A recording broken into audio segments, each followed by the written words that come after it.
Hey there, my investing curious friends. Welcome to Opening Bid. I'm Brian Sozzi, Yahoo Finance's executive editor.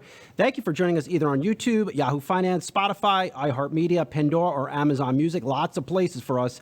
If you're loving Opening Bid, hit us with those likes and fire off your questions and hot takes to me on X at Brian Sozzi and at Yahoo Finance. We are here to help and listen to you. Now let's make some money and get a lot smarter. Joining us now is a very special guest, Howard Buffett, chairman and CEO of the Howard G. Buffett Foundation. Mr. Buffett, it's a real honor to welcome you to Opening Bid. We appreciate you taking some time. Thank you very much. Glad to be here with you, Brian. I had to dress up for you. I had to do the tie. Normally, I'm doing these things, and maybe a hoodie and a T-shirt, but for Howard Buffett, I'm putting on the tie and dusting off the jacket. So thank you. I didn't even more comfortable if you took the tie off. No, that's all right. Maybe midway through, but I will also have to contain myself to not ask you necessarily, maybe later, about stocks and investing in Burlington Northern trains. We'll table that for a minute and talk to us really why you're here. You're donating hundreds of millions of dollars to Ukraine. Where is this money going, and what is motivating you at this point to make those donations? Well, so historically, our foundation is focused primarily on food security and conflict mitigation. So when Russia invaded Ukraine, when the full-scale invasion occurred in 2022, we knew from our work in Africa, especially, that we would see some impact of that in terms of food security. So I visited Ukraine in April of 2022. I'd been there once before in January of 1991, when it was still part of the Soviet Union. So this is my first trip back, and we could see the impact on global food security. We could see the impact on food security in Ukraine. So we started getting engaged, and it was a fast learning curve because it's not an area we'd worked before. And what is it? How much have you put to work there? And this year overall, what does that overall those givings look like? So we've spent a little over $600 million at this point, and we expect we'll probably go over $800 million by the end of the year. And our goal has been to focus on about 5 primary areas. Obviously, the food security, but we've also focused on agricultural production. We've focused on war crimes and crimes against humanity, investigation, documentation. We have done some things on critical infrastructure. It's not what we typically have done, but that's one of the things we are doing because they're in a war, so things happen. And our biggest goal really is to fill the gap. So, for instance, I think it was maybe late last week. Kharkiv was hit again. Kharkiv is hit just over and over. They're in the east part. Kharkiv city is only about 25 miles from the Russian border, and they were hit, and they took out a publishing business that produces almost 50% of the textbooks in the country. And so I got calls from different people saying, can you help get them back up and going? So we're looking at that. I mean, that's not something, the day before it happened, we weren't thinking about that. And now we are thinking about how to do that and how do we help get it done. So we're trying to be responsive to as things happen. And some of those things are things we typically wouldn't do. I mean, we've helped the railroad rebuild bridges. We've, gone in and built school kitchens so the kids can stay in school and in the buildings and get fed. So we've done a lot of different things that typically we wouldn't do. But it's been a fast. We've had to learn quickly. It's been a big learning curve. $800 million. That's a significant amount. Is that a number you're looking at continuing in 2025? Are you able to even look out that far? No, we look out that far, and it's a good question because I think we spent about $300 million, this year, or we will. We're projected to do that, and I think that we'll see if we can cut it back a little bit next year to maybe 250 or something. And we don't operate really by budgets like probably a lot of foundations do because we don't know what's going to happen in the world. We try to respond to it, and I kind of grew up with parents that believed in flexibility and responsiveness, and so that's kind of how we run the foundation. So we aren't real siloed. I mean, we can move quickly. I remember when we decided we were going to start doing something in Ukraine. We run a pretty lean staff, and so we got the program staff on. I said, "You guys have a real job, but today now you got another job." And so, we just piled on, and we've got an incredible team. I mean, they took it on, and they believe in what they're doing, and we have added one staff member that speaks Ukrainian and is helpful there. But we run a pretty lean show. I mean, if you look at our contributions last year from foundation were a little over $500 million total, and our overhead was just over 1% of contributions. That's a good thing in some ways. It's sometimes it puts a lot of stress on people because we don't have everybody we should have. Is having a small staff just a secret to success? Of course, now I'm thinking back to how your dad runs that headquarters at Berkshire. You just get things done faster, right? Yeah, I mean, I'm sure it's a bit inherited in terms of how we look at it. But managing people is the most difficult part of doing anything, to be honest with you. And so, we just try to keep a small staff because but it's really important you have the best people you can get. And so, we really try to focus on having people that are very smart, have good judgment, they're innovative, they adjust well, because we change what we do. We're trying to, look at what are some of the biggest problems that we can help work on in the world, and that changes. I mean, if you'd have looked at what we were doing 5 years ago, we were spending significant amount of money in Eastern Democratic Republic of Congo, and right now we're not doing much work there at all. I mean, we could in the future. So our staff have to really be able to adjust and learn quickly, and we have a great staff and they do that. But yeah, sometimes we're a little too lean. I knew you've been a farmer for really decades, but I went and I Yahoo searched. Yes, name drop for Yahoo. I Yahoo searched, and there's just these great videos of you out there plowing your own land. Now hold on. I don't plow. You don't plow. Okay? I know till. Okay, there's a big difference. But yes, just like a cruise ship is not a boat, it's a ship. Yes, duly noted. Okay. Yeah. So using that expertise, what is the state of Ukraine's farmland? I mean, because as we all know, when the war first started, prices for wheat, corn, barley, everything went through the roof because Ukraine is known as the world's breadbasket. From your vantage point, how damaged is it at this point, and how long will it take to improve, whenever it might improve?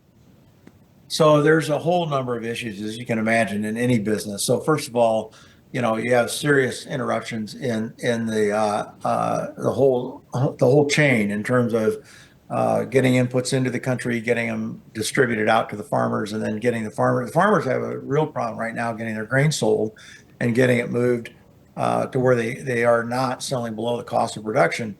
The Black Sea, the interruption of the Black Sea exports was a huge impediment to Ukraine. And so I would say that right now they're probably honestly producing it not much more than probably 65% of where they would have been producing pre-war. And a lot of that is because Russia occupied almost 20% of Ukrainian land. Most of that 20% of the land that they own are some of the best soils in the world. And so if you look at last year as an example, 28% of the wheat that was produced in Ukraine was produced in Russian occupied areas. So it's really ironic in the sense that you have Russia forcing Ukrainian farmers to produce in occupied areas, and then they're using that production to fund the war efforts against Ukraine. So I think it's a long road ahead for agriculture in Ukraine. I mean, they have the size of Colorado is got to get surveyed for landmines and unexploded ordnances. That's a slow process. That's something we're working on. We're doing a lot of work in the demining area. We're trying to figure out how to make it a more efficient, more effective, and safe way to demine, because agricultural lands are going to take quite a bit of time. So it's a little overwhelming when you think about what has to take place to get everything back into order. But the truth is, first Ukraine's got to win the war, Are you dismayed that giving aid to Ukraine has become so political? This is just from the outside looking in. Giving them aid is, of course, good from a humanitarian standpoint, but also from a business standpoint. Maybe helping to rebuild farmlands helps bring inflation down in this country. Well, the world's pretty interrelated today. So if you look at our assistance to Ukraine, I think I would break out a couple of pieces that are worth talking about. Number one, people go, well, we're sending all this money to Ukraine. We're not sending the money to Ukraine. I mean, we are sending some, but the majority of that package that was passed a month or so ago, most of that money goes to U.S. companies, U.S. businesses producing ammunition, weapons, items that are going to get shipped to Ukraine. So it is supporting U.S. jobs all across the country. And I think that's one big misconception is that people think, well, we're just sending money to Ukraine, and that's not what we're doing. In our own case, we do something similar. So we have either find a way to work with a 501c3, which has to meet all the IRS, U.S. regulations, with transparency, accountability, all of those things. And then we do a lot of work in kind. So we've provided $50 million worth of farm equipment. All of that was in kind. So we never wrote a check into Ukraine to pay for anything for that. And that just protects us also because it's a legitimate concern about the corruption. But I do think they're working very hard on addressing that. And they're working hard on it in the middle of a war as well. But I think if you look at the economic part of it, the NATO countries are over 30% of our international trade. So if Europe ends up in a war with Russia, that has a huge economic impact on us. Now, no one can predict exactly what the stock market does or exactly what interest rates do or whatever, but it can't be good. I mean, you can't take a 30% trading block of your country and feel that, see that have a negative impact and feel that that's not going to trickle down in a big way back home. And from a security standpoint, if we abandon in NATO, which we can't do, I mean, if someone's contemplating doing that, and you walk away from our biggest security block, two things are going to happen. One's economic. They're going to look to China. They're going to look to Asia. They're going to look somewhere else for a trading block. We can't afford to have that happen. But then also from a security standpoint, we can't afford to be standing alone in the future. So I mean, we are. Whether we like it or not, whether we want to be in the position we are in the position, and we have to stand with Europe, both as a trading partner and as a security partner. Mr. Buffett, hold that thought. We have time. We're going to do a quick break. Don't go anywhere. We'll be right back on Opening Bid after the short break.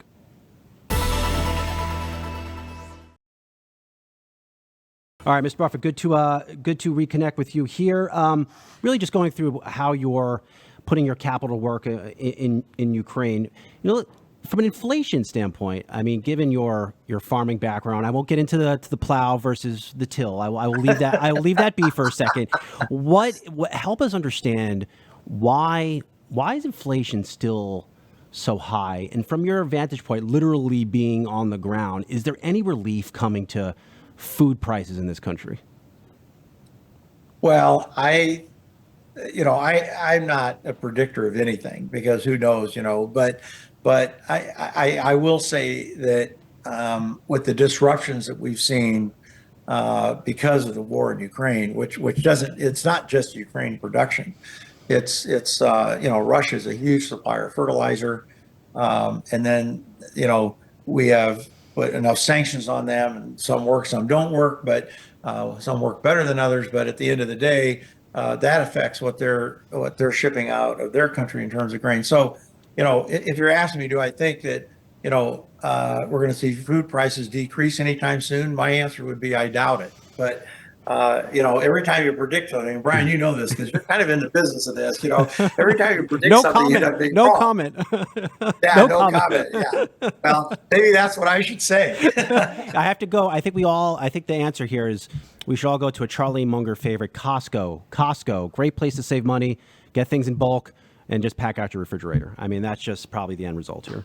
One thing I was reminded of was that assuming the board vote you in. I'm just going to say they vote you in. You're the next chairman at some point, whenever that might be, of Berkshire Hathaway. Let's assume that happens. How does your life change? Of course, you've been on the board for some time of Berkshire, but how does your day-to-day change from what it might be now? Well, it changes. It changes a lot in terms of probably where I travel to begin with, because I travel internationally all the time. I've been to 154, 155 countries or something, and I'm on the road a lot. I've been in Ukraine 5 times in 2022, and same thing 5 times in 2023, and probably 4 or 5 times this year. So, those are trips I won't make. And I've been in Colombia this year. Those are trips I won't make. I will need to keep in mind that I need to be around to do my job and my responsibility. So I think, the risk level of what I do in my life today probably gets decreased. If you look at what I've done throughout my life, every 7 to 10 years, I've kind of recreated what career I'm in. I mean, because I'm curious, I want to learn new things, and I love doing new things. And so, when the time comes, my life will change some, and I won't be running the company. I was a non-executive chairman, so my job will be support Greg in every way that I can. But I won't. I will change some of what I do out of the fact that both my brother and sister and I will have a huge charitable trust that we're responsible for, and also my sister and I being on the Berkshire board will have that responsibility. So I think I refocus a little bit. Maybe that's the way to put it. As part of that refocus, I imagine. So, is it a family trip to Burlington Northern, and you're watching railroads? I mean, is that what it looks like? Well, maybe I'll just spend more time riding the railroad. I don't know, but if they'll let me. But trains are pretty fun, Ryan. Trains are pretty fun. I can tell. I'm very jealous of the Burlington Northern train set behind you. That is some cool stuff. So, would you consider yourself? What does the chairman of a Berkshire look like? What are some of the specifics to that role, you think? You won't get me talk about that. Mm-hmm. I'm not going to predict that. My dad's chairman and CEO today, and as you know, he spends 7 hours every year at the annual meeting answering questions. And I learned a long time ago when I was a director of other companies that it's better to let management talk about it, sure. And it's also better not to predict what the future is, because you don't know. I mean, a lot of things change. I think it's been said that you will be the guardian of Berkshire's culture. For the people that haven't seen it from your perspective, what is that culture like? Why does Berkshire just work? Well, I mean, it's interesting because my dad's a lot more simple in terms of the kind of person he is, what he does. I mean, he's very sophisticated in terms of business. Don't get me wrong, but he's none of us own yachts. None of us have vacation houses in France. None of us have. I mean, I didn't grow up that way. That isn't how he lives. So it's really pretty simple, and so that the way he is personally just comes through in Berkshire. And so he is somebody who believes in integrity is number one. You treat people fairly. You don't do a deal with a bad guy because it's never going to turn out right. So you try to pick your partners selectively and be smart about it. And so, it's not complicated. I mean, it's really simple. No, you're being it's complicated. I mean, Berkshire's but I huge. mean, Brian, people make things more complicated than they need to be. They really do. Yep. And Berkshire's got a great board. They got great management. Greg and Ajit are phenomenal.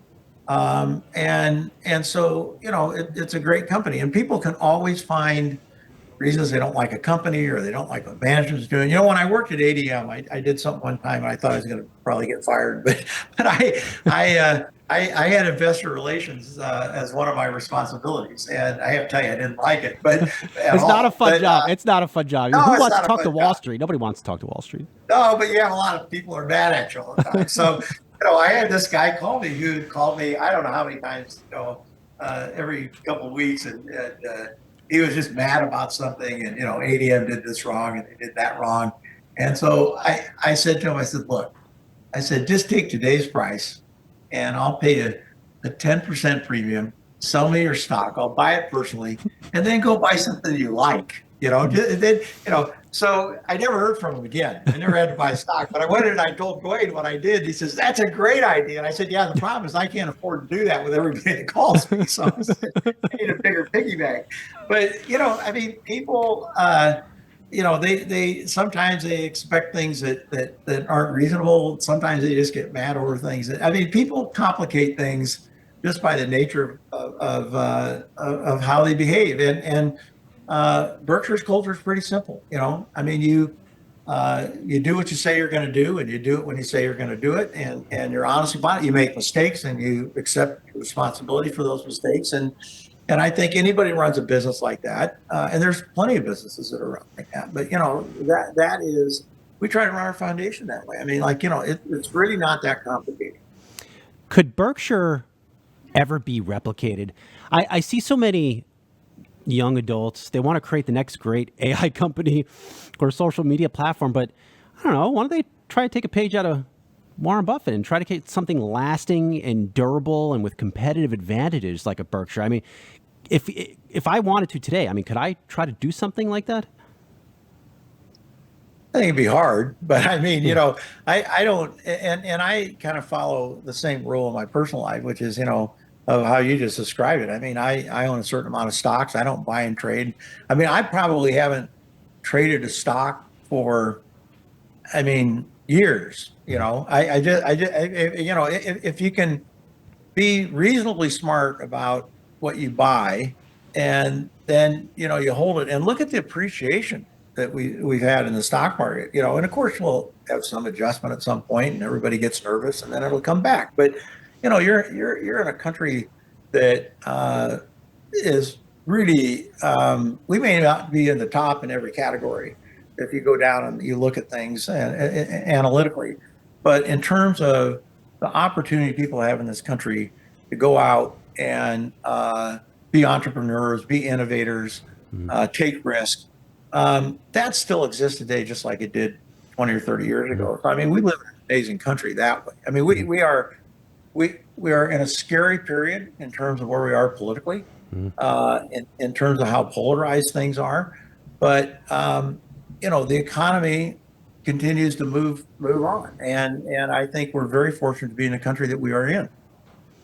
With the remaining time I have left, I'm going to pull a page out of their investor relations team. I'm going to lump two questions into one.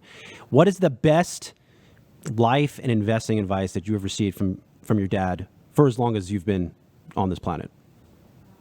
Well, that's easy. Just read The Intelligent Investor. Just that is a good book. Your middle name is Graham. Your middle name is Graham. Yes, read that book. Good book. Yeah, but you just buy the best thing you can and hold on to it. Mm-hmm. Wow. It's that simple. Mm-hmm. I keep telling you, Brian, it's not complicated. No, you know what? Maybe it's not. Well, we're gonna have to leave it there, Mr. Buffett. But I hope to meet you in person at some point. I think what you guys do is just phenomenal. And number two, what your dad has meant to this Yahoo Finance platform over the past 10 years has been tremendous. And I wanted to personally say that. He has the following he has on our platform and with our community is just absolutely off the charts. So it's a real honor to welcome you to Yahoo Finance. Really appreciate it. I'm glad to be here. I'm glad I could make it. And again, that's very special guest, Howard Buffett, Chairman and CEO of the Howard G. Buffett Foundation, on the latest edition of Opening Bid.